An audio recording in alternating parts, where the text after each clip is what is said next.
Hello and welcome back to another episode of Supercoach Insider. My name is Ben. And I'm Chris. I'm Swizz. Swizz I do have a disconnected voice from this reality. week. It's very, Wow, it's very sketchy, but that was a delay. It must be like the umpire in the Collingwood game, except at least you guys came to it, unlike the umpires that absolutely blind, Chris. They're blind. Absolutely crap. Blind. You supporters are Rob. so crap. Chris, what do you got to say for yourself? Yeah. I saw multiple decisions that weren't paid in the last couple of minutes, and a lot of them were not against the Pies. So I mean, Classic. You can pick whichever one you don't want to pay. All I will say is that there's one team that's won 3 games in a row by a collective 8 points, and it's not Adelaide. So as a Pies supporter, I'm pretty happy. Now, look, honestly, it was a good game of footy. There were some questionable decisions. I get that. I think that's pretty much always going to be the case in football. We've been on the receiving end multiple times. I think other teams get on the receiving end. It swings and roundabouts, but I mean, just if you just have to go to the last Adelaide game where I think we won by a point.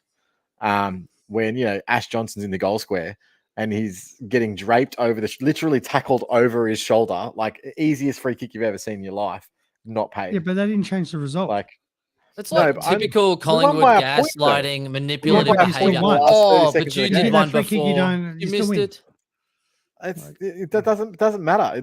Every game, there's always missed calls. So there's no point in really just dwelling on it. So then why did you carry on so much in the grand final, Chris? Was it a shepherd? Was it not a shepherd off the ball? It's a block, by the way. It's not a shepherd. You know the rules, mate. But that's different. That's final. In finals, I get it, but in regular season games, it happens all the time. I'm sorry, but there were many multiple decisions in that game that didn't get called. Chris, you're a hypocrite. In which one? This game just gone. I'm just kidding. Okay, so today we're going to get on the chats, see what the comments are going out there as well. There seems to be a lot of different discussions happening at the moment as far as like which premium should I be bringing in, the whole Clayton Oliver news. I do believe the Clayton Oliver news, the hospital stint, and maybe he, got a little bit tight in his hamstring first one out. I believe that. Some people a little bit butthurt that it was, should be playing after the Collingwood game or whatever it was, and then never eventuated. So out for 1, maybe 2 weeks. They've already ruled him out this week. What do you do if you have him, boys? You kind of have to hold at this point, no? Yeah, so no, I don't think so. I completely disagree. Yeah.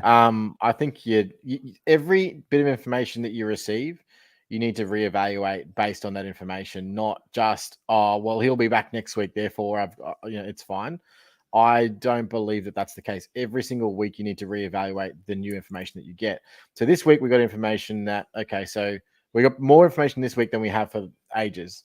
And what we've got is, so it was obviously just a light hamstring originally. Then he got the infection, and then he's re-injured and aggravated that injury again, which doubles the time frame of which the return can be. So if you re-injure the same hamstring, the recovery time goes from 2 weeks to 4 weeks. So therefore, it's like a 6-week injury. Now, that actually does line up with where we're at here.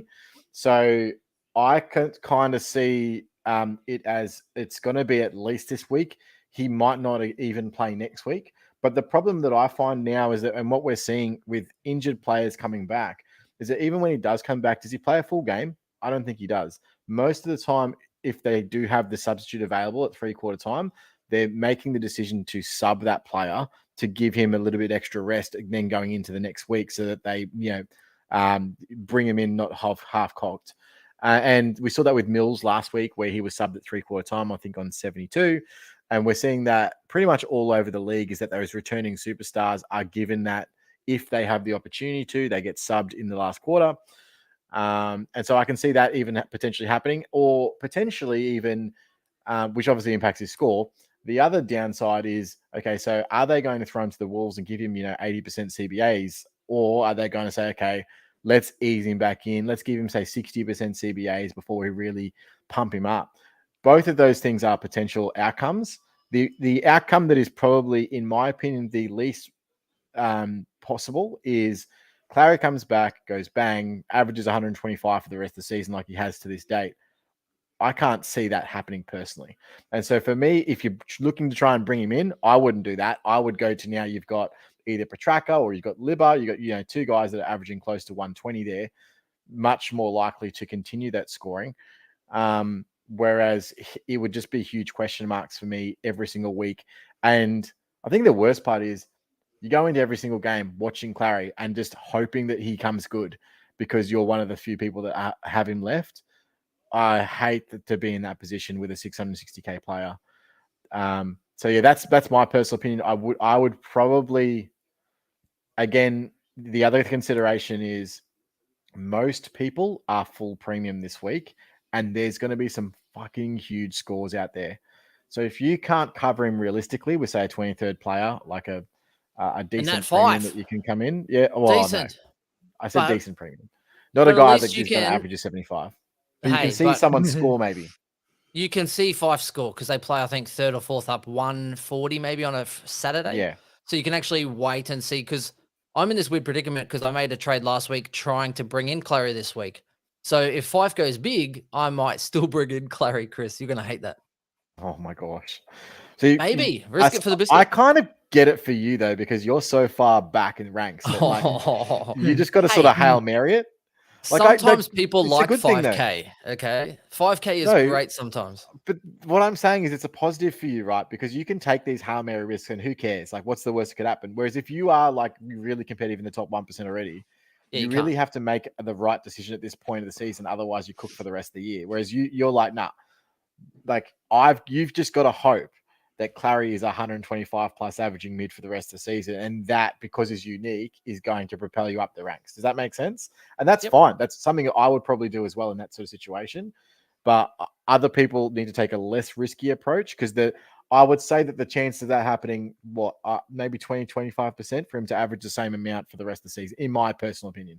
So also factor in, loss of points this week, loss of points next week, potentially. Yeah. And then, does he get another rest? I don't even know. I don't know the answers to those questions. We have never seen this from Clary.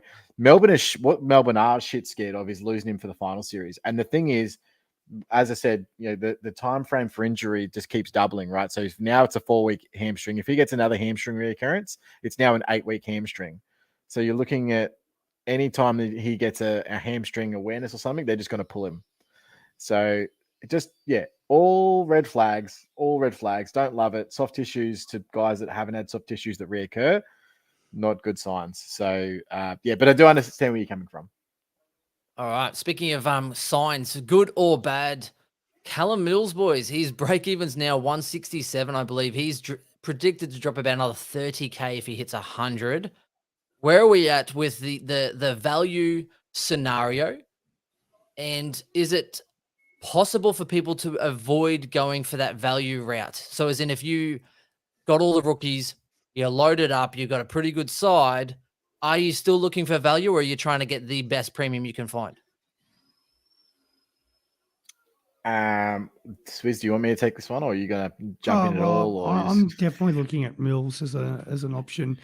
But he's somebody I'm looking at because as either my 23rd or 24th player that I can kind of loophole around. So, between him, say Wines, and then my bench guys, Will Day, for example, I feel like if you're in the position where, either you're desperate and you need cash, it's a different kind of situation, because there's so many teams in different predicaments right now.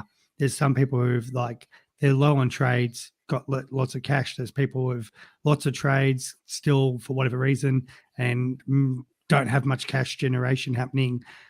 So I guess it all comes down to what's your situation. That I think for me, you can still wait a week, break even of 167.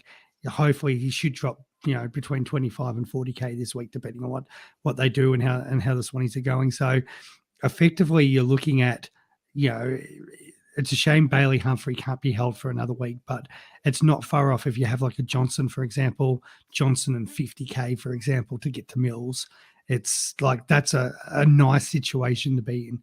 So I think if you can get a rookie, or even if it's Wardlaw for another week, or somebody like that, or one of the Hawks guys, if you've held Ashcroft, for example, and turn them into Mills, who's a guy that has been a proven scorer, has the role, and the Swannies, especially if they were to win this week, and it's a tough game against the Cats, but if they win, their season's still very much alive, and he needs to be in the guts to help them march towards finals. So it becomes a bit of a no-brainer there, because there's a guy that has shown that he can double ton, and like with the right circumstances. So what are you losing by bringing the Mills at 400k?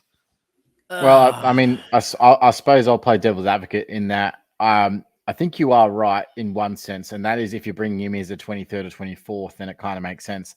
There is one negative there, and that is that obviously he's not DPP. So unless you already have like a DPP premium in your midfield for whatever unknown reason, you would have that. You're only really being able to loop him with your mids, which doesn't provide you too much cover. Like what you really need is either a forward mid like a Fife or something like that, or a Himmelberg or a Sheasel or a Day that you can switch around and then invariably get them to work so that you can cover all your lines. But Mills doesn't really allow you to do that. So that's the first thing. So it's a 23rd, 24th. Yeah, get it. 24th I would don't be think ideal. you go on there to make cash though. Like, how many trades do you have if he's your cash no option? one cares about the cash. No, if you're strapped like I am, you're kind of like, hey, I now don't have much generation. I need a premium. And you're looking at lows going, hey, those T-shirts look pretty fucking good. Like, I need something. I need something. Yeah, I mean, the problem with Mills is that all of the research that I've done with Callum Mills over the journey has been basically he scores absolutely amazingly with anything. I think it was over 63% or 60% CBAs. His scores go through the roof. Now, he only got 24% on the weekend. He played a lot of wing. His heat map's not great. I know obviously he only played for 3/4, therefore his score wasn't that good, but in his current role, he's probably about 100, 105 averaging player. Like it's good enough for cover, but it's not really good enough for what you really want him for or what you think that Mills should be able to produce. And what we've sort of seen over the journey is that with Mills, he does get more CBAs in tougher matchups. So in games where they need the bigger bodies, a little bit like how they're playing sort of Ollie Wines at the moment, in that they're trying to get that sort of youth through the midfield if they can, outside of obviously Parker. But with a Mills, for example, they might play him, say, against Geelong or against Melbourne, like seasoned bodies, big bodies, where they need to win the clearances. That's when they throw like a Callum Mills into the middle a lot more. And I'm just having a look at their run, and you can see that there are some games here that he would be required. So Geelong this week, Richmond potentially, Bulldogs, 3 in a row. And then you got Freo, Essendon, GWS, and Gold Coast, where he's probably not really needed in there. Adelaide, probably not to really a lesser extent, and then Melbourne to finish. So there'll be some games there where he'll go and have that 60+% CBAs, but I just don't think that it's going to be a regular occurrence.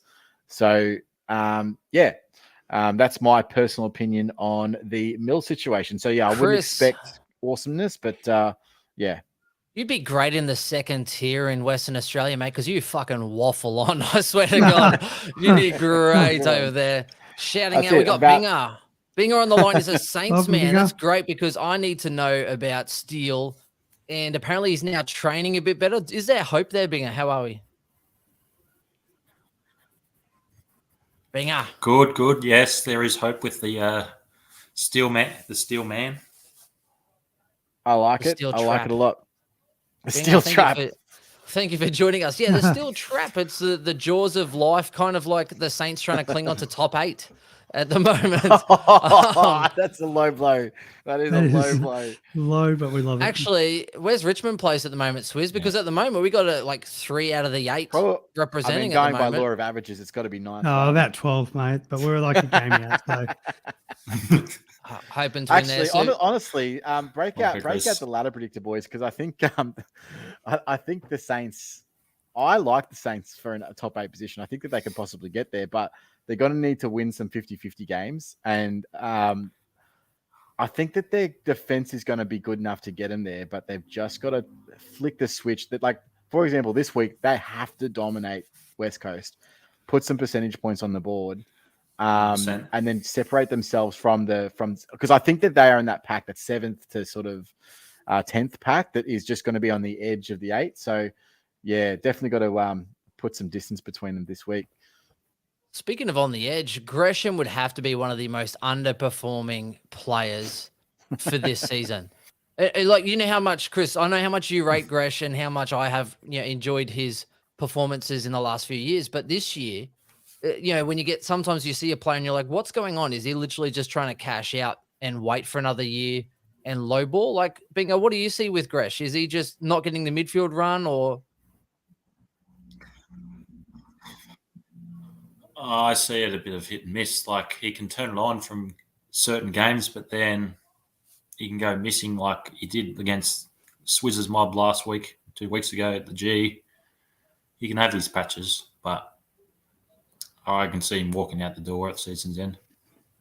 He's sure, like isn't it Carlton that are massive into him?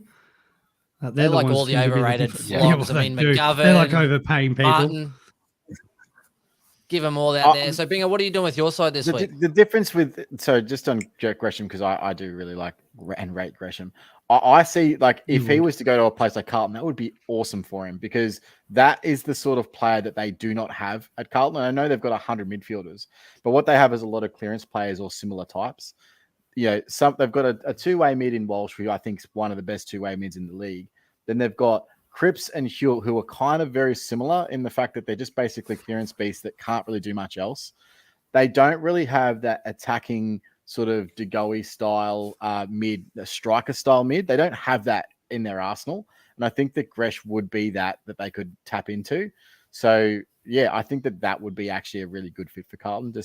But I'm biased because I love Jay Gresham. So, yeah, I think he would underperforming this year, right? Like, badly. Yeah, 100%. I don't know if you've seen his stats. Doesn't help though. Like, yeah, but it doesn't help when, like, unfortunately, forward to center, the Saints have basically no one there. Like, legit. Like, I mean, don't get me wrong, love Kammer, but they basically had a rookie, full forward for most of the season. They've really only just got back Max King, and he's in and out of form every second week. So, it hasn't really helped. Their small forwards haven't really even fired. I mean, Billings chooses his week to show up. So, but their stylistically, they could shift. Billings, freaking hell. Higgins, sorry. I'm still waiting for Billings to come back. Yeah, so that's like stylistically, they have played this really defensive game plan that hasn't allowed their forward and ball movement to really shine. So his role is just not really working with the system and the setup. So, I think it'll be fun in the future, but I'm interested to see if he does go, because I think he might, but it'd be awesome. If he goes, we've just got Big Joe from Send and Bounce coming on saying the boys would love Darcy Parish. Bingo, you must want to get Parish over to the Saints, surely. Yes, I do. Yep, he'd be. I can imagine Steele and Parish romance brewing. Would be sick. Well, there's enough mids at the Essendon Bombers anyway to make some room. Bingo, what are you doing with your side this week? Are you fully kitted up? Where are we at? I'm fully kit, but I have to take Himmelberg at F6 for the remainder of the year. So I say full kit. So you got the long socks on. You got the long socks on. You got the strapping tape. Full kit. Full kit, wanker. Love it. I love it. That's so good. That's legit. That's so legit. I even prodded for that one. I was like, haha, a bit of a wordplay. And next one he's like, no, I'm actually full kit. So the thing I like about Chris is just a wanker. The thing I like about his team is he's got a really solid midfield. And so even though he's got Himmelberg, I mean, if you're going to have Himmelberg on field, it's better obviously in your forward line, because obviously that's where the weakest, generally speaking, like F6 is your weakest position on the field. So it's not really the worst of that situation. His midfield's super strong, so and he's got the best ruck, so it just sort of carries the team. And I think that I think you'll be fine. You've got, and you still got a few trades up your sleeve, don't you? You still got 2 or 3. Like, it's not like I only got 2. Broke. 2. Yeah, well, it's more than me. So really, how many do you have, Chris? I have numero uno after this week. Oh yes, that's Abdul's areas, mate. That's great. Yeah, I got 4. Swizz, where you at? I'll have 3 after this week. But wow. I mean, I have decent cover because I've got Himmelberg at F7. So D7. Yeah. Sicily's currently my 23rd. Yeah, exactly right. I'm just picturing Abdul levels where you're just missing donut upon donut for like the last 6 weeks. It could happen. I mean, look, I've sort of compartmentalize that to be like, okay, well, this season I could have got like I could still like go down with 3 trades and have a all right team, or I could just go risk it for the biscuit, go all out. Like if I really wanted to just have 22 decent premiums, I could trade out Sicily and split his cash to get 2 other decent premiums. I just don't think it's worth it. I think Sicily is that much better than say who else I could get on field. And the cover for the next 2 weeks in Himmelberg is going to be enough to be able to get me through. I think particularly with this week. So Whitfield is out this week, obviously with suspension. There's some kickouts that I really, really hope he jumps onto. They've been, I think Cumming hasn't come back yet, so he probably comes in, but they've been trialing him on the wing. So I don't know if he gets back to that role that he had earlier in the season where he was playing, back pocket and then taking all the kickouts. So it will be interesting to see. Hopefully Himmelberg 120 this week. Let's go. HH. Let's go. That's crazy. Oh, A that's guy so from too. work has 0 Yes, trades Binger. left. A guy at work has 0 trades left, which I find absolutely crazy. Yeah, so that's the risk you take. I mean, it depends doesn't on Abdul how have he, 0 trades, but he also had Cameron? Oh, does he? Is he? I know he did. Like Spurs' he latest spent the video last said 4 or 5 weeks trades. last year without one, and that really stuffed him. And then he was. I know though everyone was talking about the whole idea, not knowing that you could move players around without using a trade. And I'm literally like, I put this video up after round 1 this year. And that, But when you have no trades left, you won't be able to do. But the if you have switch no around trades, you anymore. can't do that. Yes, Yeah, that's right. But it's best to keep but one up before your you do sleeve. that, one up your sleeve so you can get funky with that. Oh, so the optimizer doesn't work for you if you're... Well, if you've got no trades, you can't do anything about it, because that's why I said with the Yep. loophole, what you do is you trade someone out, put that person in position, and then just trade them back in. So you hold on to that one trade. But No, what how I'm can saying you- is, so yeah, have you but the played around with optimizer- the... Yeah, so I does that have, not but work you- when you have 1 trade? Oh, when you have 0 trades? Well, I don't. Well, how think can you? I haven't been in that position to try it, but So I'm going to there's- gather it. Yeah. So Ben, just so you, because it sounds like you don't know what you're talking about here, so I'll explain it to you. I'll put it down for you in plain chapter English. So the Chapter optimizer 1. button, chapter 1. I'll put it down so for you. You're not going. yeah. So let's say you got Himmelberg in defense, right?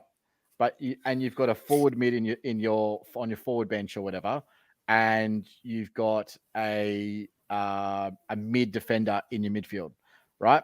What the optimizer can do is you hit the optimizer button, and if someone's out or whatever, and you need to get him on field forward line, you can actually go Himmelberg. You hit the optimizer, it automatically moves Himmelberg into the forward line, that forward into the midfield, and that defender in the midfield into defense, so that you don't actually need to have the loops.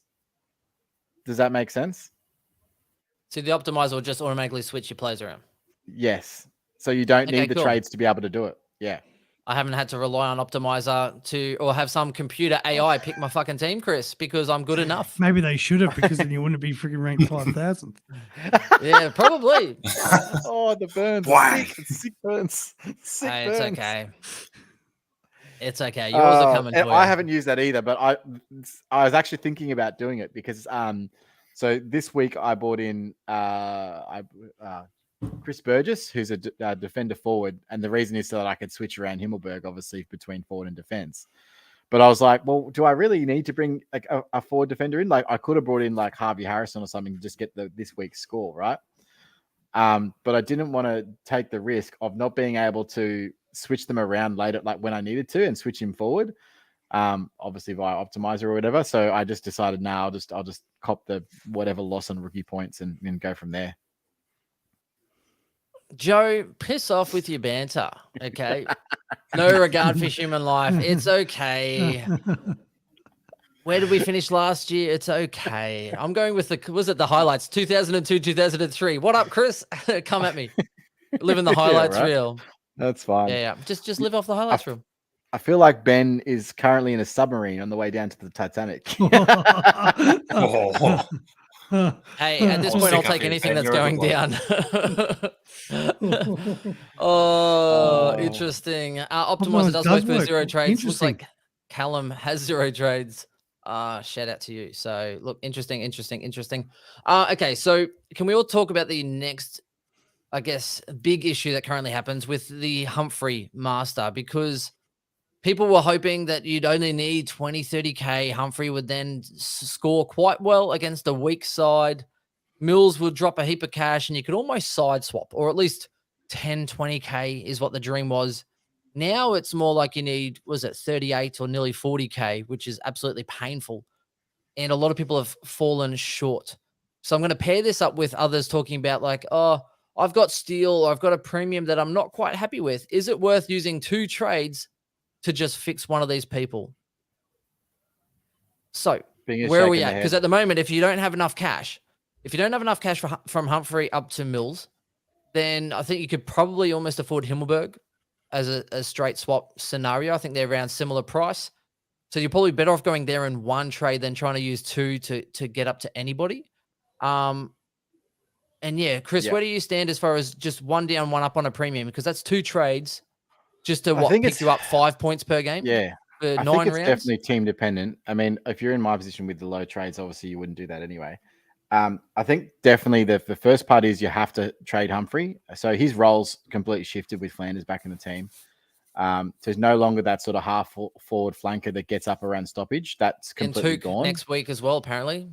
Yeah, and so look, he's on the borderline, but I think he's valuable to the team and he's got enough runs on the board. So I don't think his job security is really in question. I just think that there's no chance for him to be able to produce the kind of scores that he has been producing. I think it's more likely that he's going to score like a small forward. So what's his ceiling? 70 average potentially. I think probably maybe 55, 60 is probably more likely from here on in. So can you loop him?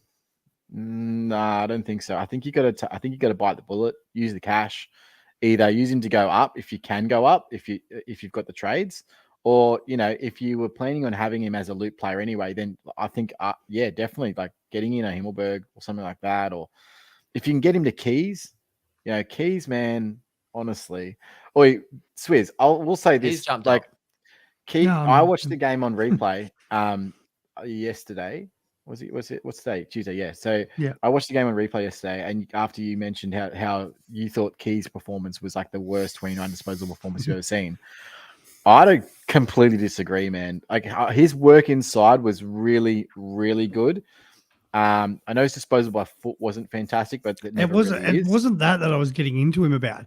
It was because he was playing on Dacos, and Dacos absolutely destroyed him the other way, mate. Destroyed him. Yeah. But I think that they didn't get as much out of Keys, but he had one of the best games of his season. No, he mate, from an offensive point of view, he played very well. The problem is they had Laird and Dawson doing the offensive, and that his job was to still meant to, try to stop Dacos in some sort of way. And Dacos was, if not best on ground, equal best on ground with Dawson. And that, so that's why I was saying, he's a guy that, he tried to hurt him the other way, but realistically, he was there meant to try to shut him down, and Dacos just burnt him at every opportunity. Well, didn't Dacos have like a 60-point final quarter though? So like he was actually on 70 going into the last quarter. So I mean, Dacos dominated that first quarter too. Like Keys was pretty good that second, especially the third quarter. The Crows, that was as good as footy you could watch. What was it, 7 goals to none or something like that in the third? So wasn't that great for me, mate? I can tell you that. No, from your point of view, but Keys obviously did well there. It's more Dawson, like Dawson's quarter in leadership was awesome in that third quarter. But I thought I get what you're saying from a super coach and from an attacking point of view, but I was looking at it as he's 1-on-1 there against Dacos, and Dacos absolutely smoked him. Well, a 50-meter free kick and a goal will definitely spike your average. So Callum also posted, it was obviously Abdul posting out, so he must have 0 trades left and use the optimizer, I imagine. Yeah, makes sense. So with Dacos, so he definitely was good in that, but he also had, I think, 80% CBAs, which is I think it was the highest. I have to double check these exact CBA numbers, but he had his highest CBA count for the season. And there was an article that went out in the Advertiser, which is the Advertiser the Adelaide paper? I think it is, isn't it? The Adelaide Advertiser? Yeah. In the morning of the game saying that, they plan on playing Keys in the midfield. So I would, if you've got the money to go Humphrey up to Keys, or DC, I suppose, but some people already have DC. I think Keys will average 100 for the rest of the year from here on out. So he could be the best value D6 going around at the moment. Great for draft leagues, like a lot of mine. Very, very interesting for that point of view. So, yeah, Keys is definitely a good option. I don't know if he's probably a little bit more expensive at that point. For those that jumped on him, I think he is. Yeah. Yeah. So what's he gone up 60K over a couple of rounds? I got him at 369, I think. So yeah, almost 100K. Oh wow, 100K. Okay, so that's awesome then. 360. Definitely a valuable pick to kind of go through. So the whole Humphrey train as well, a guy that can score negative in a role, then with Tuke coming back next week. So the good news is Tuke Miller looks like he'll be back next round. So not this week, the one after. And I actually listened to Dew after the game saying if you actually watched them train in their full sessions, you'd see Tuke and you would assume that he was playing on the weekend just gone. So they said they're holding him back, letting the specialists do their thing, just making sure he ticks off a few more boxes and ticks off a few more conditioning things. So they expect him to play next week, which I think is huge. But again, that's another person now in there. So those with Rao and one trade left, maybe you need to reflect yourself. I'd love to be able to that'll be around Rao, 17. Yeah, I mean, 86 in the weekend was just an absolute slap in the face. So thanks to that Matty Rao. That really, really made me feel started good. well as well. He was on fire early, which is always frustrating. He's done that a few games in a row. He has, yeah. He's like the opposite to. Oh no, it's like the Canelio comes out and just dominates for a quarter and it's like, damn. I don't know what I'm going to do with Rao. I kind of just got to. Yeah, I kind of got to hold him, but I mean, look, if it gets to like round 20, I'm just going to pull the trigger. Like, if you're depending on his scoring, but I can't imagine him going to. I think he's averaging 106 or 107 for the season so far. Matt Rao, is that right? Let me have a quick squiz on my 104 and a half, 104.5. Oh, he was okay. So that's gone down since he's 87. Yeah, so that's not too bad, for what most people paid for him, which is whatever. But what does he average then from when Tuke comes back? I think last season he was a 90 averaging player. Is that still going to maintain, or can he still push that 100, 105? And in which case, you probably just keep him and just deal with it. Interesting. If you're going for leagues, though, you're probably better off trying to hold off, possibly, and he'll be a real point of difference player. Was it coming back? So round 17 drops in cash, round 18, round 19. If you are looking for a point of difference and you're looking at maybe getting rid of a steal, and you're going for league particularly, you might as well just hold him, wait and see what's going on. Keep those trades you've got if you've got 5 or 6 trades left, and then looking for him. Once he drops cash, then I'd be moving on him. I'd be going like a Tuke, a Clary as well. Probably not in many. Well, I guess a lot of league owners might have held, but check out your league ownership. But Tuke will be guaranteed not owned by anyone, and if he picks it up and goes flying off the handle, no one will have him. Bingo, what do you reckon? Bingo, you got Anderson, right? So you're sort of in a similar boat, but not the same. Anderson won't be as affected though, surely. No, I agree. I think that Anderson's the one that's kind of can still go 110. Yeah, I'm hoping I can go late. I can go Anderson to Tuke. Oh yeah, and what's Tuke's price? 592 with a break even of 175. Yeah, I thought he was cheaper, to be honest, but with that low score in there, 2 games and he'll be cheap. If Tuke was playing this week, I could afford to go round Tuke. And then beyond 0.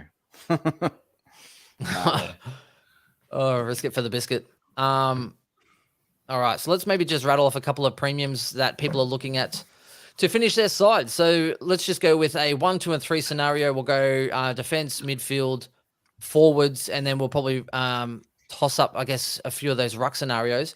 So in defensive line, let's pair them up. So what we got: Houston, Ridley, Doherty, and has anyone got a 4th flyer that you might want to put in the mix? Well, every group chat I've seen has got Ryan.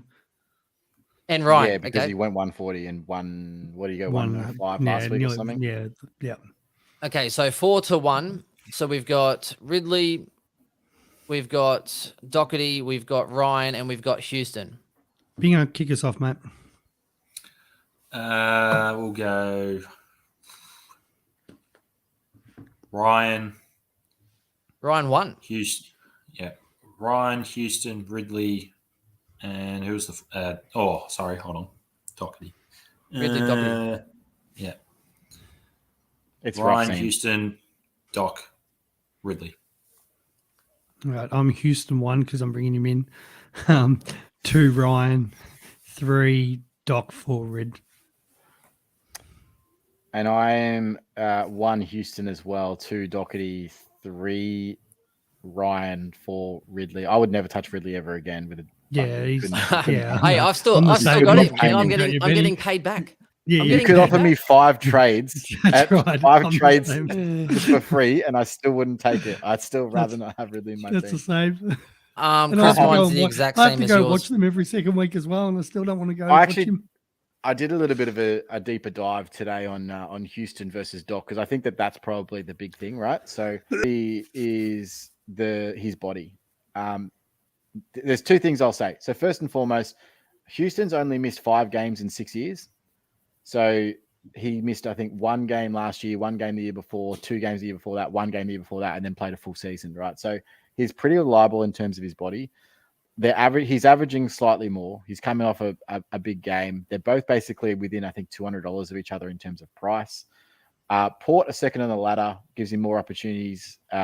So the only thing is, okay, so because they're playing so well, does it get to a point where they relax towards the end of the season and go, maybe we give some guys a rest? Potentially. So there's that. However, Port also know that they need to finish top 2, not top 4, right? They want that home final. So they've kind of got to push. The difference is with Carlton, do they just ice Doherty at the end of the season if they're not in the run for finals? And I think that the answer to that is probably, right? So I'm super worried about Doherty not being able to play the rest of the games, especially with such low trades. Houston seems to me like for the exact same money, you get a guy who's averaging slightly more, who's got more job security, who's got a higher lower injury threat. Like the list just goes on. Role wise is the other thing. Like I think that Houston can be thrown around a little bit, but now we've seen Doherty also being thrown around a bit. So I'm actually not sure who would win role wise. That out of those 4, Ryan's got the most reliable role because Ridley can cover if they've got to play only like on a forward who's going berserk or something like that. So that makes me not trust him because we've seen that enough. And as you said, the other Doherty and Houston get thrown around. Ryan's the one guy that is just playing. He's a loose man, intercepting, marking. They do whatever they can to free him up. So that's why I had him. The only second problem over with that is Doherty. that their game plan has substantially shifted. I mean, but this week though they just let it happen. They just were like, and even the weekend before, it was kind of like, they've gone back to try to free Ryan up a little bit more. So it'll be interesting to see if they just sacrificed. So this week it was just Ridley at one end and Ryan at the other, and who could get the use out of their loose defender. And I was just shocked that both coaches just sort of let it happen.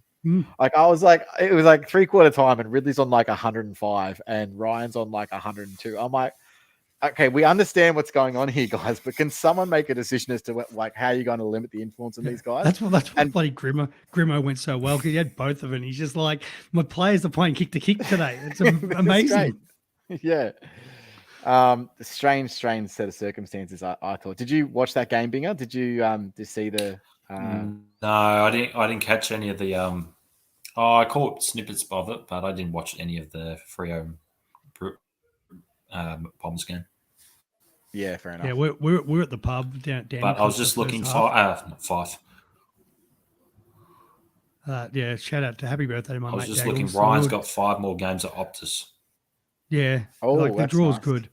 The draw's good for him, and I think what they got, they've still got West Coast, but that could be a bad thing for defenders. Like it's like Lloyd on the weekend. Bill, like he got to 100 because he got off the ground.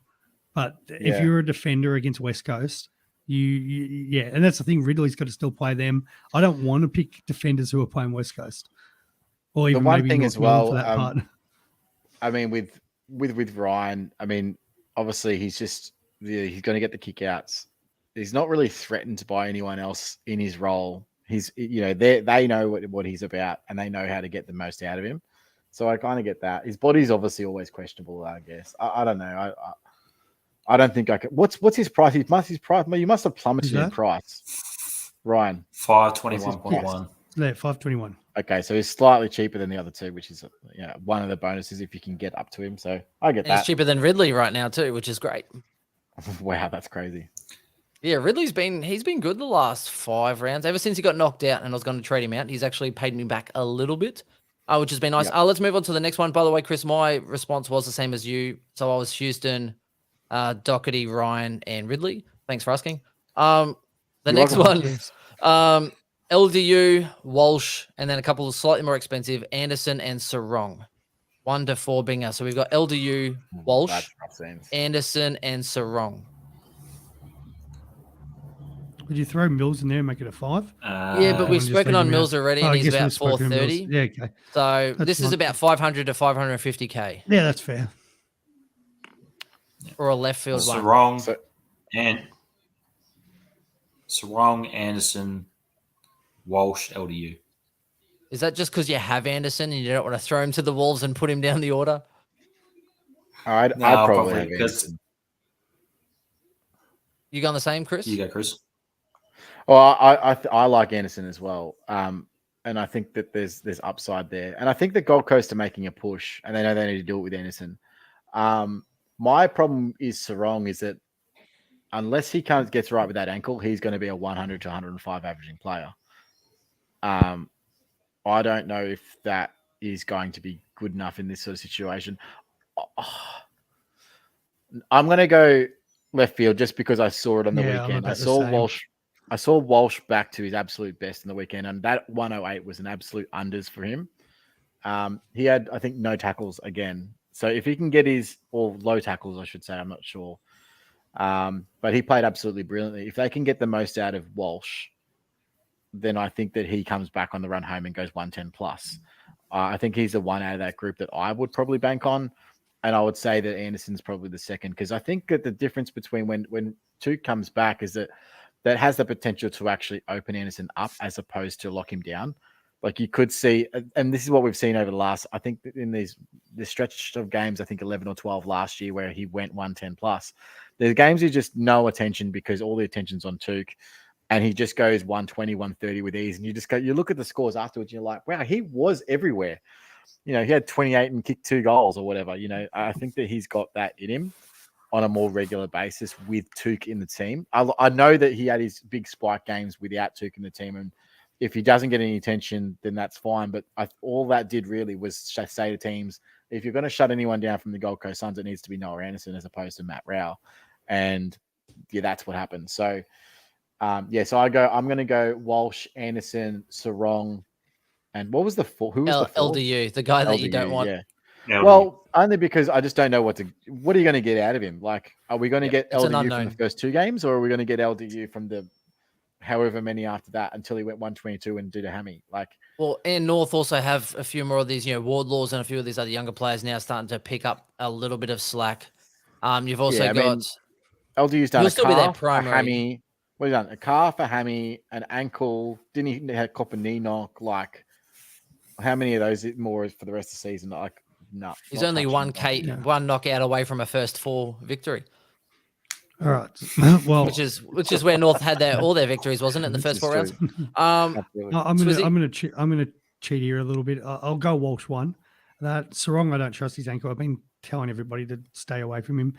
So actually, I want to throw in a different roughie number 2, Jordan De Goey. Once he gets back from his suspension, I think he's got a point to prove again. That's Another 2 weeks, isn't it? Yeah. I think he's back for, is it round 17? I thought he was back 17, which is only 1, like misses 1 more and then comes back in. No, because he got Isn't suspended for 3, and it was in the West Coast game, which was round 14, and so that means that It says here on the thing expected to be available round 17. Really? Yeah. You know what? I reckon that they've counted their bye. I feel like they have. Surely they have. No, it's not. Because 17, I thought it was it's 18 as well. So yeah, if that's the case, then yeah. But if you could hold off, and that it'd be a different story then. But yeah, I'll tell you what, I think because I think him and even Parker are better options than Sarong because of that ankle.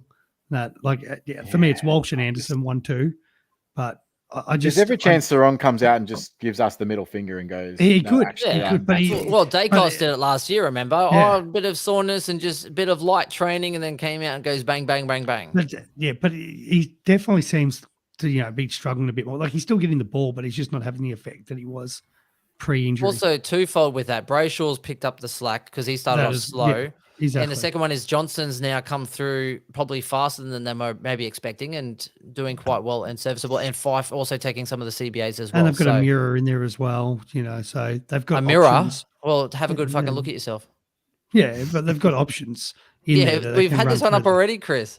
sorry, I Bloody just Perth over Joe's, here. Joe's over here. How about the writing bottom jokes. message?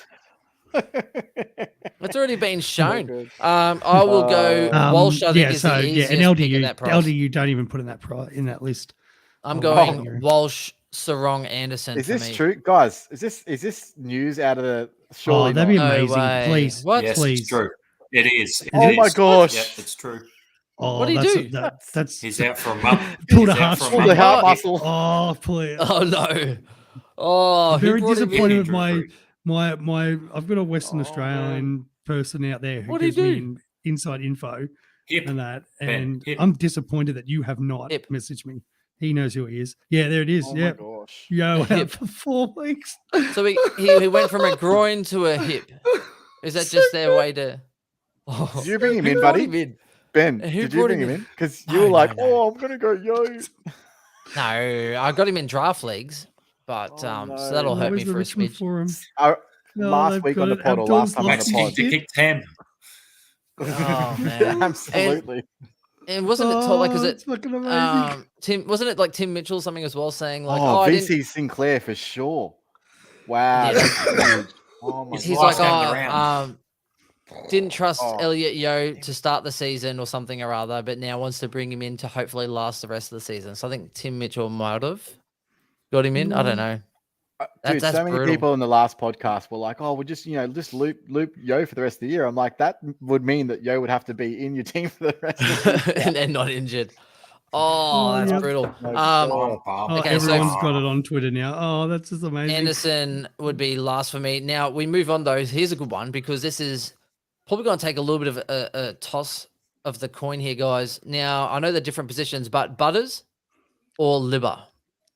Binger. Butters or liver? Give me 1 sec. Oof. Something fine. That's rough. Chris, what are you thinking? Well, I did a bit of a. You guys, you know what I said today about Butters, right? No, I Mhm. missed it. So Butters actually has a 4-round average of 106.5, which is actually about 3 points per game less than Ben Keys. So I don't know. Like, don't get me wrong. I think Butters is I would be much happier owning Butters, but I wouldn't be upset with 150k extra and Ben Keys. So I think Butters can probably go 110, 115 for the rest of the season, but he's what 620k or something. What's his price now? About It must 620, be I He's think. in my team here. Let's have a look. 614. I think him and Libra are the same price. Yeah, Yeah. I would much rather see. The thing is, like Libba. I had this conversation with Damien today. Libba has he's the only guy at the Dogs that has a secure role. Every single week, he's getting the highest amount of CBAs, and he's in and under, and he's going to be consistent with his scoring. Next That's- minute, you can Bevo rely plays on him that. forward like last Yeah. year. But we saw Oh. even with Butters, like I think last week he had a reduction in his CBAs for the first time in a while. Now, is that because of his body? Are they just trying to change it up? We had Sustainability, probably. Like Geelong, you keep it fresh so that way when you hit finals, you're fresh enough because the midfield takes a Could- big hit. could certainly be the thing. So so he still had 65%. So that's not too bad. It's on the it's not his highest, but it's pretty much where he's at. They had Ollie Wines in there for 74%, that was his season high. Rosie seems to be the guy that gets the most. But they do have a lot. There's some question marks with Butters in terms of what does he do for the rest of the season. Now, personally, I think he's in such good form that they should just throw him the keys to that midfield and say, see you later. That's what I think they should do. I just don't know why they're still experimenting with him forward and it doesn't make much sense to me because when he's in there, he just changes their complete midfield dynamic insanely. and he's such a big X factor that I'm surprised that they aren't just giving him the midfield. So, Being where are you at? I'd be on the fence on the not on the fence on the Liberatore. Oh yes, I love it. Yes, Libba. So he's gone the Liberatore. He's 9% owned, 615k. Swizz. West Coast in the second last round. That helps. But, is that at home or is that at home? Marvel. Oh, dude, that's huge. It's that. Like it's their fixture, which so that's the whole debate I'm having this week because I effectively want to trade Marshall out and bring in either Libba or Butters and then play Briggs instead. So this is my whole debate. And Butters at least gives me the forward midfield flexibility where I can put Butters forward. Darcy Cameron can be loopholed on and off if I want to. If I need to cover a midfielder, as I said about bringing Mills in next week, Mills can be benched, Butters can go into the midfield. It opens up so much flexibility to my side. However, Libba, as you said, he could just go on an absolute tear on the run home. They've got to keep winning. Like we've said about Port, obviously they want to challenge for top spot, but there's a difference from a team potentially locking in the top two and rotating guys around and doing stuff there where the Bulldogs just have to come in and win every week. And the best chance of them winning is Libba playing midfield. And the guy's got the ability to go 140 with, so many ways. He tackles, he wins contested footy. And, he's just an absolute beast in there. And as we've said, coming over those last couple of games, Hawthorn and West Coast, the Bulldogs could be in a position where they need percentage to make finals or even try to get a fifth or a sixth. So Libba has been, it's a real debate for me at the moment going, how, do I try to get Libba in instead? And maybe let's add Petrarca to the mix, hey? What about if you add Petrarca into the mix? I'd take Libba over Track for that reason. So you're going Libba, Track, and I'd actually go Libba, Butters, Track, just because Butters' flexibility with the forward status and that, Track's awesome, but Track, Oliver's going to come back at some point. I think we know Track can have down games where Libba, it's 100 to 130 every week, and that, and I've got full confidence in him. As you said, Butters should just have the key to the midfield. Track, take him or leave him. Interesting. Now, Port Adelaide have a harder run home. Now, when you have a look at the Dogs, and you did speak, Binger, about the draw there. Now, the back half of their year, so particularly when you get to Supercoach finals, when you get down to round 21, Richmond, so midfield where he could really dominate. Hawthorn after that, West Coast, and then Geelong in round 24 when most stuff's sort of done and dusted anyway. Giants as well, round 20, Essendon 19. So I think that's very favourable as far as Liberatore in that sense. For me, I'm probably going, especially with Clayton Oliver's injury issues, etc. I'm probably going Petrarca number 1. I'm going to flip it to you guys. I'm going Butters number 2, and I'm going Liberatore number 3 because stuff him. He's an absolute flog. Well, I mean, so here's what I'll say.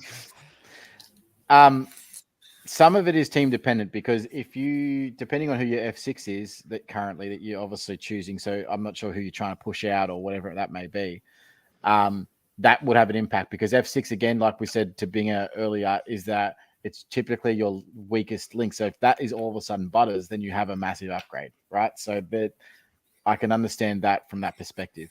If you're, say, tossing up as a midfield spot, as a pure midfield spot, then it does change things because you are mixing with the big boys. I just did some stats. So Butters' role changed in round 4. So from round 1, 2, and 3, he had 33%, 41%, and 12% CBAs. And then from then he went like 68, 64, 55, 70, 62. So obviously that's when his CBAs picked up, and so did his average. Over that time, he's averaged 118.09. So let's say 118.1, which is 1 point per game less than Petrarca and 0.4 of a point per game more than Libba. That does obviously include his massive 182. So if you think that, he's still got the propensity to do one of those big scores on the run home, then there's every chance that he's basically the same as those other guys, but he has forward mid DPP. So I can understand why he'd be throwing up about that. Take into consideration also injury history. etc. I think that I fall on Libba as the best option because we've seen Petraka go on a run of 5-6 games where he's under 100. I've in the same role, and I've seen Butters get injured and completely impact his game. His role change all of a sudden because of his injuries or whatever it may be. Whereas Libba, all I've seen is just him continuously be on the park and continuously feed out that ball to that midfield team.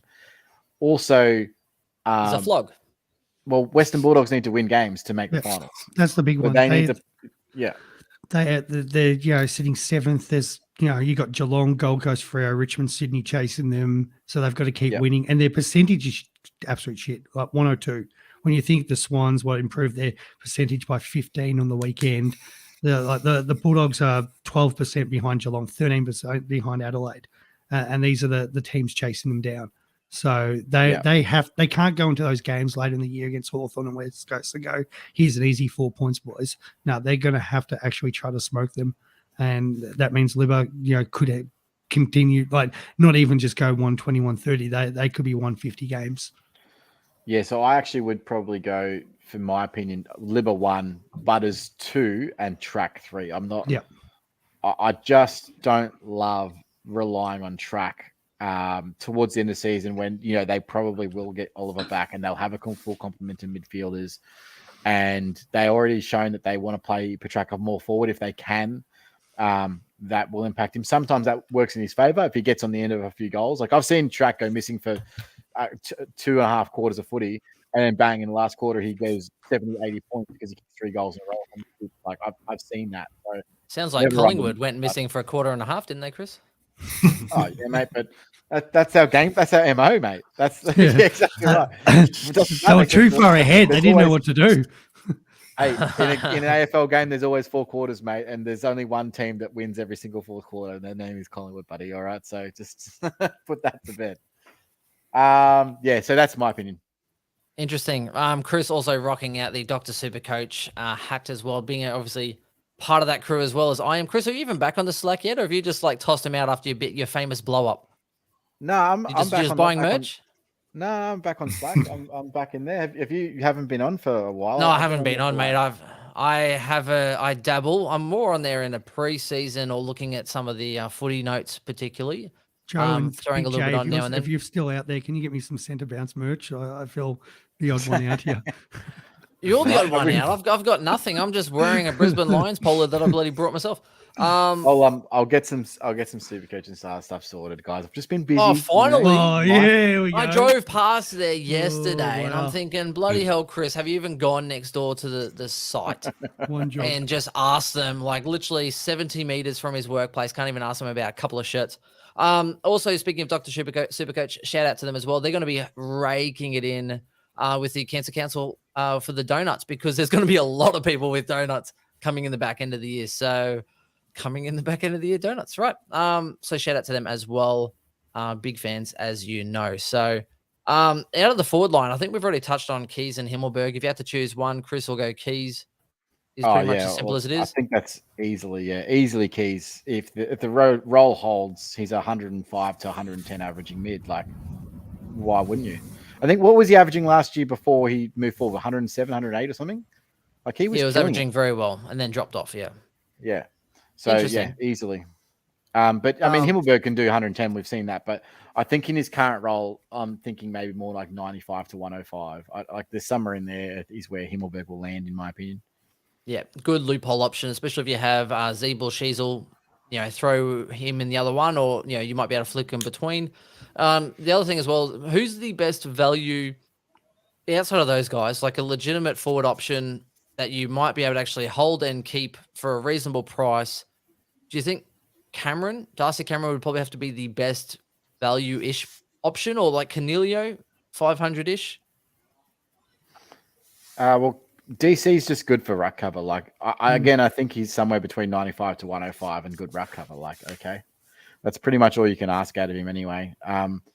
That's why he's so valuable. If you wouldn't be prioritizing bringing him in if he didn't have the ruck forward flexibility, but because he does, that makes him more valuable than everyone else.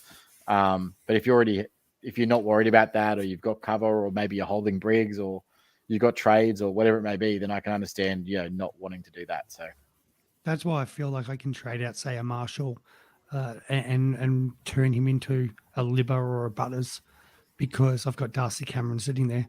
So if English or Briggs, or if Briggs starts, maybe it's not as great, Darcy Cameron can go there. Maybe I can flick Briggs to someone else, Yeah, it just gives you flexibility in your ruck lines. And we all know English is going to miss a week at some point. Like, there's no way he plays 22.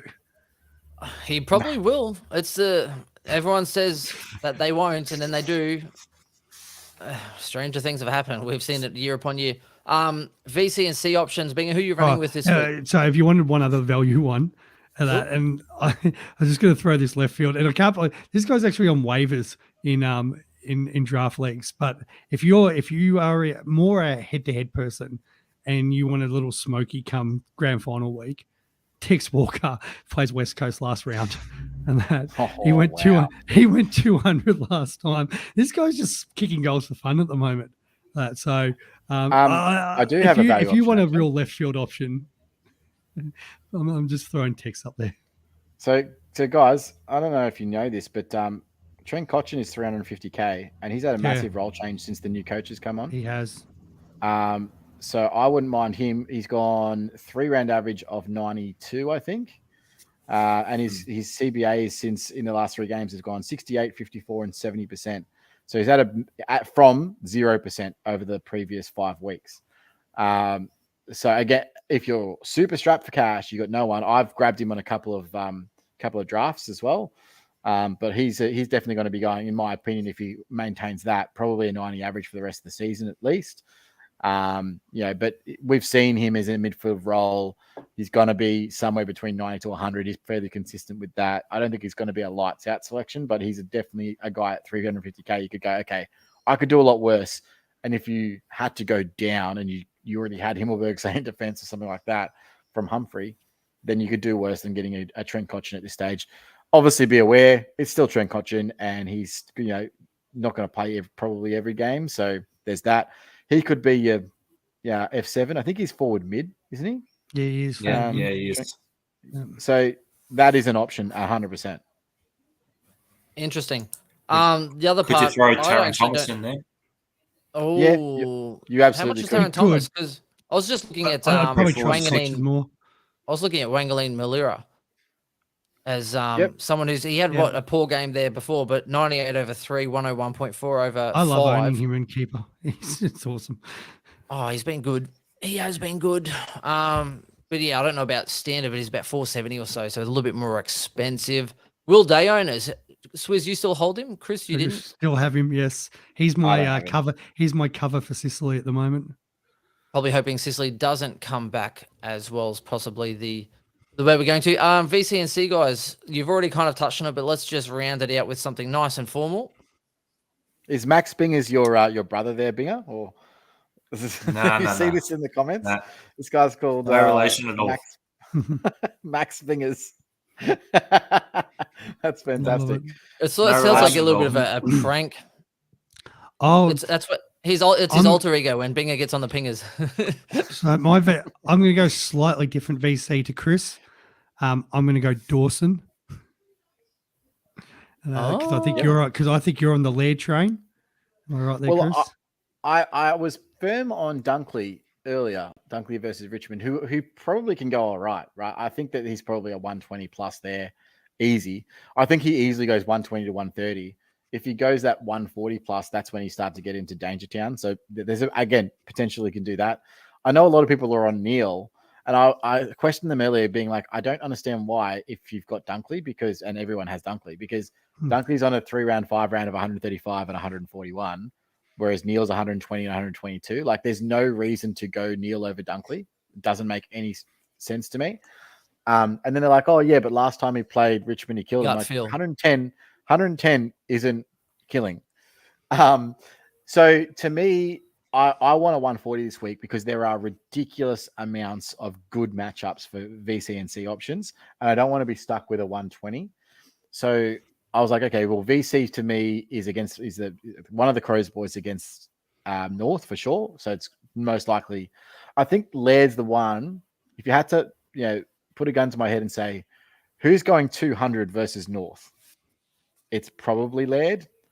You know how much he loves a downhill ski. And I just feel like he's got the higher potential for a bigger ceiling. Dawson could because of his use, and he's been very good, especially last Dawson week. this year's gone 173, 152, 150. I know. Yeah. Like, I'm not saying he can't Higher do it. ceiling. Higher ceiling. Yeah, because he does throw at monsters. Yeah, but we haven't got the Laird 200 yet. And We haven't. That is true. But I feel like Dawson's now the guy that's throwing up the monsters out of Adelaide's midfield. Could be. Maybe it's just because the captain and, he stands up at big moments and whatever. But it's, yeah. Yeah. What do you reckon? Oh, sorry, you go. Dawson also averages 125 at Adelaide Oval this year alone, and 121 against North in his crew. Oh, okay. Well, statistics, Chris. Change your mind. If you wanted the real left field, and barely anyone owns this guy, but Caleb Daniel for the Doggies this week, because I feel like Fremantle are just going to do the exact same thing.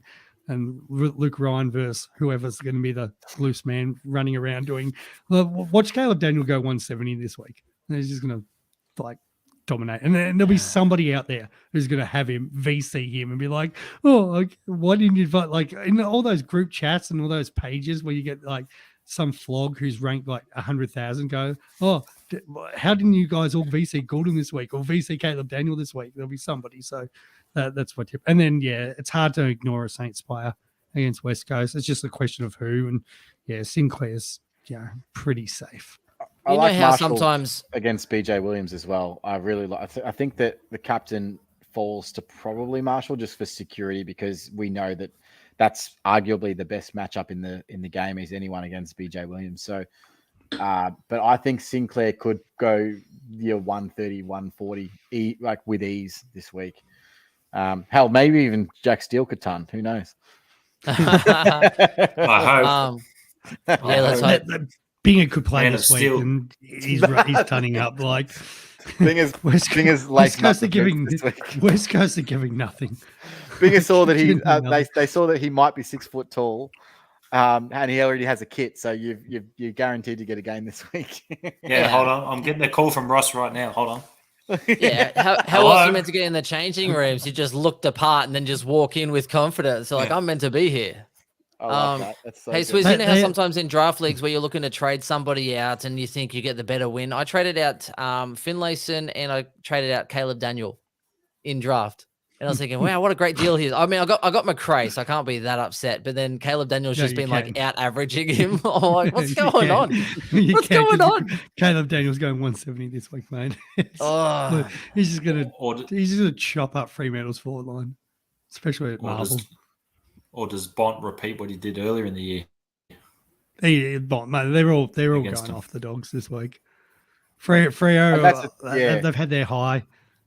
So that I have considered obviously the Bont VC, and look, he could go massive, and so but unfortunately they play the exact same time as North and Adelaide. So you got to be like, well, there's three guys I'd love to VC. You got to pick your whoever's your heart with, I guess. But the one thing that Freo haven't really done this year is they really haven't done a lockdown tag. So I wonder if they try to do that, but I'm not sure if they have anyone. No, I don't think. Oh, if Brody's name, that could be. If Brody's name, that could be interesting. Oh, is Brody going to tag though? Have we ever seen that? He might have to. It's the only way he gets a game. It's the only way he gets a game. He'll be sub. He can tag for a quarter. I don't know, man. I am worried about Bont going big, but just the pure matchup, Adelaide Oval versus North. It should be a whitewash. So could have two guys go 150 plus. Who knows? When was the last time that happened? There'll be multiple. Yeah, and you know what it is. We'll talk all about this, and Dacos will be the one that goes 150 again. We'll be like, oh, we probably should have done Dacos. Yeah. Oh, classic. Yeah. I mean, Dacos has. Who do they have? Who do we have? They've won the Suns. Yeah. Are you going to that game, Chris? It's not far down the highway. Is it actually up here? I don't even know. Yeah, Gold Coast. It's at the Gold double Coast. header. That's what I was going to originally come up. I thought about it. I thought about going to the Gabba on seeing Fab as well Thursday night coming out to the Gabba. Good old What do you mean it's a Fab. double header? Like at the No, Yeah, no, as they've in got at the the- Gabba, and yeah, then you go down the and then you got the highway, like a okay. small like drive. I did last time, like I did last year, and did the double. Yeah, and you the saw the Richmond lose Queensland after the double. siren. Yeah, it's fucking horrible. And then watched your boys lose to Essendon. Oh, I know. What That's like a bizarre double. weekend what that was. Oh, don't remind me of that. So we're just Pies sitting play there off. watching. Is it Yeah. Seeing the Sunday members afternoon? drinking Saturday? beers. Oh, I know, afternoon. Saturday afternoon, like 4:30 maybe? Yeah, something like that. 4:30, Something yeah. like that. Oh, I've 4:34. got something on Saturday night. I know it. 4:35. No. Yeah, I thought about it. I was like, if Chris is going to go, it'd be a good game to watch. I'm tempted. Yeah, I'm thought- keen to go if I can work out. I'm sure that there's something on, but yeah, who knows? But I am on a Work challenge, out. no drinking. Oh, yeah, me too. No more drinking tonight. I feel like I've just got banned from a couple of forums because I've just been putting laugh reacts about yo. Just Oh, no. Oh, Swizz, you can't do that, Swizz. That's not the I etiquette that think- we teach here at Supercoach Insider. We've got a couple more things to chat about before we sign off. So I want to touch on Swizz, your dilemma that with trading out Briggs. So a lot of people are looking at what to do with Briggs this week. Or if you hold him, who do you trade out instead?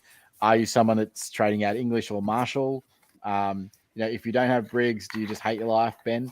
Or what's your goal? So for me, I had Gawn, so it's a fairly easy Gawn out, Briggs to the main ruck. Gawn comes and he goes to Dan Houston this week, and that's how I've actually done my trades.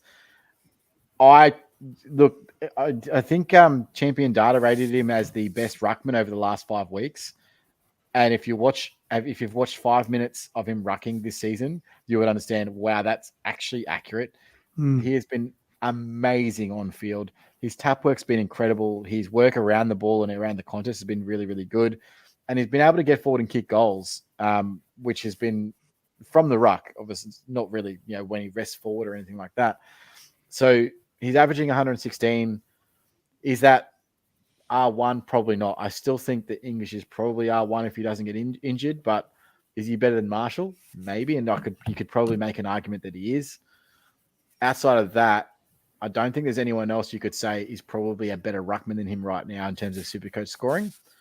So what are your thoughts, guys? I suppose we start with Can Ben, I jump 'cause in you real don't have quick him. as well? No, I don't have him, and I should have got him at 250k. Again, the bane of my season. Every time I start creeping up on the ranks, and then next minute I make a bad decision, and everyone overtakes me.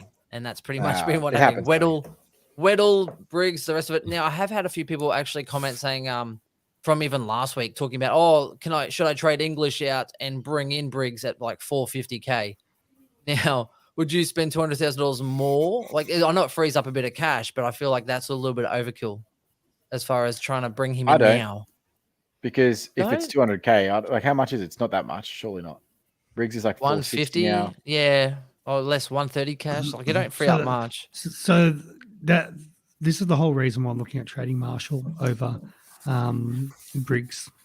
Apart from the fact that Briggs is clearly the number one ruck. No, yeah, great. Like, I've made sure I've watched a couple of Giants games just to watch him ruck, and he's the dominant ruck, tapping down to Cogs and Kelly Green. So he's got some excellent players. Now we know St Kilda do have a softer draw, and those 5 games in a row at Marvel.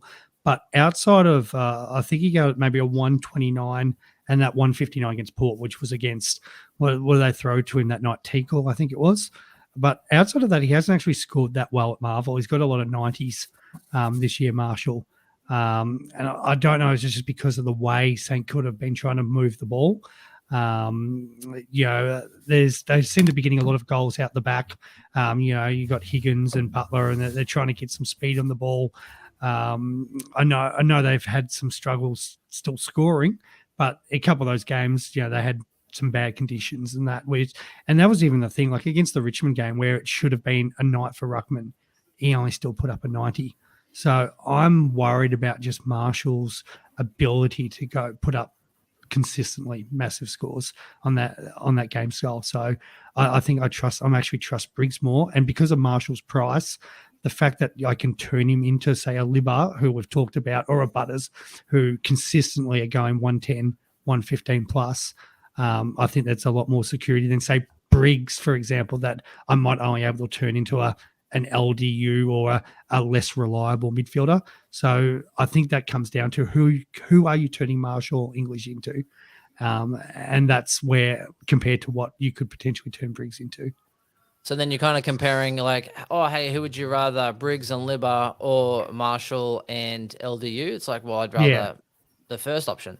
So that is very interesting to kind of note. Now, Chris, we spoke earlier on the season where I think the Saints didn't really have the forward line or some of the key personnel. So they were kind of trying to run it and go around the wing. So Marshall was kind of trying to go straight down the logos, and it was kind of getting stuck out of position, or they weren't really centering it to him. I haven't really watched much of the Saints being. You might be able to give some idea. Has he been around the ball long enough, just hasn't had it, or have the Saints been kind of playing around him rather than through him? They've been sort of trying to link up with him, but then once the ball's gone forward, and if it's kicked through from behind, he sits behind the play. That's what. So what you're saying is the Giants got no Okay. coordination. He's just trying to just. They use who are they using as pinch in the ruck? Are they using like camera or something? No, they're using the forward Owens. line? They're Mitch ruining Owens. Owens. Oh, that's right. Yeah. Yeah. Okay. Ruining. Yeah. Ruining is the right answer. Yeah, and look, that has an impact because Marshall is one of the. I remember his tap work in the 50 has been actually quite good. I look, I don't know where I sit with that. I mean, I have a look at Marshall's draw. This week's obviously a very favourable fixture, but then he has Melbourne the week after, and then they have Gold Coast the week after that, which is Wits, and then they've got Goldie. So Goldie's one of the tougher matchups this year. Then Hawks, which is an easy matchup, but then Carlton, which is not if Pitney's up. And then it finishes with Richmond, Geelong, and the Lions. So it's sort of a 50-50 run home in terms of what you would expect out of him. To answer your question earlier in regards to training out English, I see the merit in that because that's 160K. So the difference between, say, if Briggs averages 115 and English goes 125, which is pretty much where they're at right now, then what you see is 10 points per game for 160K. Now, can you bridge that gap with whoever else you're bringing in for that extra 160,000? That is the key point of contention. So if you're, say, in Bingham's position where you have to bring in, say, Himmelberg at F6, are you going to get that 10 points per game extra by adding 160K onto that? In that sort of situation, you'd be able to get someone for 560K.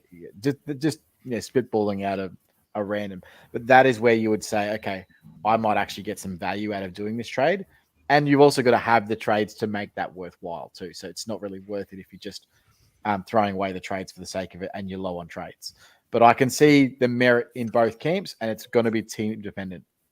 You might as well just trade out Dunkley at 700K as well, Chris, while you're at it. No, trade Dunkley down to McRae, bank 100K, and then go Humphrey up to Walsh. Bang, there's your money. Oh, yeah, maybe it works. Yep, spread that money around. Yeah, I mean, that's actually an interesting point. Like, I've got a pretty evenly spread team. I don't really have, so I don't have Butters. I don't have English. I do have Sicily that I'm holding. Obviously, I don't have Clary. I don't have Petrarca. So, like, there's like the big players I don't have. But my team value is still up around 14.1 million. So, in terms of generating the cash and having them in my team, I do have done that. So, yeah, we'll just see how that all plays out towards the end of the season. You make a good point on team value. Oh, my team sucks. Oh, I'm not even going to go there. Fair enough. Is there anything else that we need to cover, guys? I don't think there's. I mean, rookies. There's not really. Do we want to touch on any rookies or anything like that? Yeah, I mean, people still you free can, up money. Really, it's only marriage if you want somebody who's playing, who's definitely going to play. But that's only if you're doing one up, one down, and it's going to help you get your Liberatore Butters or any of those other guys we've talked about. Yeah. I'm saying marriage. Binger's about to sign out. He's like, marriage. you stay There's here no ring on enough, me. No. Frodo. I'm too young. No such Too thing. young, mate. Run while you can is the. No, we can't say that. Love will find you. Love will find you. Interesting. Yeah, I think the Marrick's about it. I don't know where are we at. Yeah. Chris, come on. You're the one extending this segment. Fucking pick up the game. Come on. Look, so, I mean, yeah, I wouldn't be touching Marriage with a 10-foot pole because he plays for a forward line, the worst. But, like, if you need just get 102K. I think really what you're trying to look for at this time is flexibility in your team. So trying to like target DPP players is pretty important. And targeting players with how you're going to be able to set up for the rest of the season. So like I said to you earlier, is I grabbed a defensive forward rookie that hasn't played, and I did spend the extra money. So I was going to get there's a West Coast defensive forward player called Dewar, 102K. I was going to bring him in, and then I had a look, and if I paid 30K extra, so it was like 132 or 134K. I ended up getting Chris Burgess. Now he's actually the second leading goal kicker in the VFL at the moment for the season so far. And he's been listed as an emergency last week. And I think at some point, if there's an injury, he's one that gets games, right? So I've brought him in, paid a little bit extra because I don't really need the extra cash there, that he might be able to provide cover down the track. So there's Sim's not a bad shake as well. 121K. He's actually dropped a little bit. He was sub 1, then best 22, and then got subbed. Might have even been best 22 twice and then getting subbed. But you never know. He might actually come into favor at some point, and he's another one that you might actually look to sort of bring in at that sort of level. I think defensive rookies are the hard one, except for Geelong's. O'Sheen? I don't even know how you say his name. Yeah, O'Sheen is how it's pronounced. I've been told by a reliable source. O'Sheen. Right. Like as in Mr. Sheen, but O'Sheen. Yeah, I was about to say, a bit of polish on that one. All right. I think that's about it. Oh, Lincoln's forgot about Burgo. Yeah, so Burgo, good shout out, Chris. Chris does come up with some really good stuff now and then when he's not commenting about the AFL and missed free kicks earlier in the games. Chris is very, very valuable for his insights, except for but what about that one that you missed? Balances out the checks and balances. It was a block, by the way. Oh, that one. Yeah, that was a block. As was Dawson copping an absolute smack in the face right in front of I didn't say it wasn't a free kick, by the way. It was a free kick. And you never do, but you deflect to something else that was also missed, like as in like when a bully gets caught and like, but no, they hit me first, so then I punch him in the face. I said, no, I see you getting hit in the face. Did you see the clear as day Rankin throw? So I think it was like a 3-minute mark of the last quarter. Maybe it was a quick handball. Rankin's taken a mark. I think it was from a kick out, right? So he's taken a mark about 45 meters out, and he's gone to play on. He's thrown the ball, and it literally is a complete throw. You've got the umpire's right there. So instead of handballing it on, I know what you're talking about. Thrown it. So and you are trying to. You're supporting my statement, is what you're doing. I'm just saying, like you're supporting my statement. People are saying that it decided the fixture. Well, first of all, that play got them a goal, so that wouldn't have been a goal if it was a free kick, and it gave us a shot goal.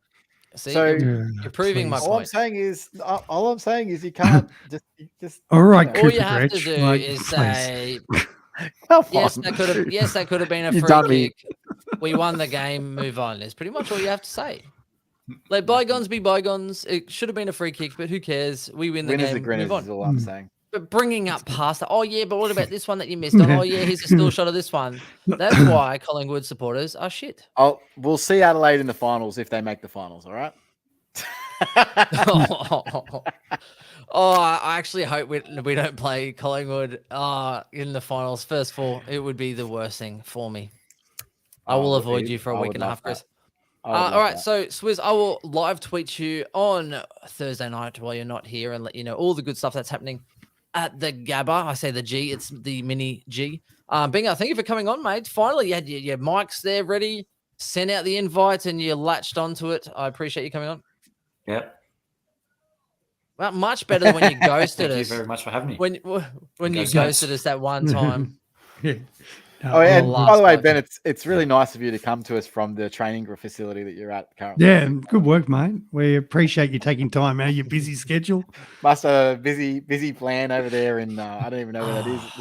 Is that the new stadium? Yeah, I've upgraded the facilities. I got the was it the road mic? Brighton Arena. Yeah, the arena. Well, so right. Basically, baby boy is about to have his own room, which means the spare room's now going to be where the office is, and I'm pretty much just getting relegated to other rooms. So now we have the big bedroom upstairs, and I've now put the office upstairs, which is great, possibly dangerous. And now there's a green screen behind me because I'm like, I can't trust my room to be spotless at all times to be on stream. So now I have a green screen. I do apologize. It's new. So yeah, that's it. It's fun. It actually looks really Well, good. I've just come off the training track. Yes, Yep. exactly. Being as fresh off training, so you can't really. I just still can't get over the fact that he's gone full kit. I'm trying to love like, it. oh yeah, give me your full kit, and then he's literally got the long socks on. Is it trackies as well, or is it shorts? What do you got? No, just black trackies. Black Okay, trackies. right. And the socks on, right? When mine is so at just least- literally for mine it's just here in the bookcase because I've got my house up for sale at the moment. So everybody gets actually I leave the whole podcast set up so people walk in and probably be like, okay, what does this person do? And they're like, Actually, I was thinking about having it. I was asking the real estate agent for the during the open. Can we do maybe a live podcast and that, and people can come in and see the live show as they check out the house? Yeah, until they talk like smack about your house. Oh, this is great, but this room is now ruined. I just realized that we're all actually wearing our merchandise. Yeah. Swizzy with his Richmond, Chris with his god awful Collingwood, and his lovely Dr. Supercoach chat. That's it from us. A bit of ramble on, a bit of footy chat. It's after the buys. We can do what we like. Binger, thanks for coming on. And that is it from us, everyone. Let us know what you're going with. Swizzy, you doing your Q&A later in the week with teams, or what are you thinking? Yeah, I'll be I'll throw something up tomorrow. Do Q&A then. Get my team up this week. Apologies for not having it last week. And I think Friday night I'll be doing a special footy chat with the Centre Bounce boys as well. So yeah, now that my voice is back, let's try to ruin it again. Friday night. Love So that's the Sydney Geelong game. Interesting. Obviously Thursday I'll be off at the Gabba, so I won't be doing any sort of live stuff on the Thursday night. I too will try and get my team out. I haven't done one in a few weeks, so I should let you know how I've come out of the buys. Hopefully we're out there. That's it from us. We'll talk to you soon and catch you next time. Bye. Wow. Bye-bye. There we go. SC Insider, new member. Binger, someone's come on late and gone, oh, Binger, the new member. Look at that, mate. You've got full kit. You're fitting in, mate. We'll talk to you soon. Ring-a-ling-ling, Bye. it's a bing.